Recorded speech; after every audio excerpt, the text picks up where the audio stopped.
हे दुकान वाली, पड़ाका दे दो। ओए होए, कौन पड़ाका चाहिए? मुर्गा छाप पड़ाका, सुतली बम, लहसुन वाला पड़ाका, कौन से पड़ाका चाहिए बताओ? अरे हमार करेजा, हमें अपने सर पे पड़ाका फोड़े है, कौनो बढ़िया वाला पड़ाका दिया। अपने सर पे फोड़ा वाला पड़ाका ई वाला लियो, सबसे बढ़िया बा। चलो हमू देखी अपने सर पे तू कैसे पड़ाका फोड़ेला।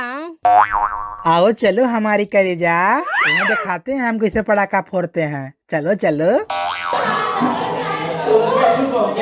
ज्यादा शोर मत करो, शांत रहो बच्चों, शांत रहो कह रहा हूँ।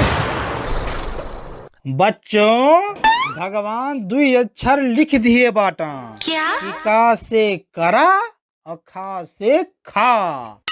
सर जी नमस्ते, आलू गोभी सस्ते, जाए अपने रास्ते। हाँ नमस्ते बाबू नमस्ते। खेसारी तुम बहुत बदतमीज हो जा रहे हो इस समय।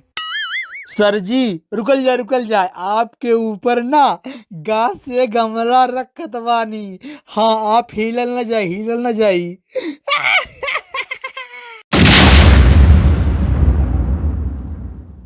अरे रमुआ ई का कैला, सर जी के ऊपर पड़ाका फोड़ देला। अरे हमार करेजा, हम तो ऐसे पहले बताए रहनी ना कि पड़ाका हम अपने सर जी के ऊपर फोड़ब। हिंदी में हमार सर जी हमें बहुत मारत रहना। बदला ले लिया, बदला।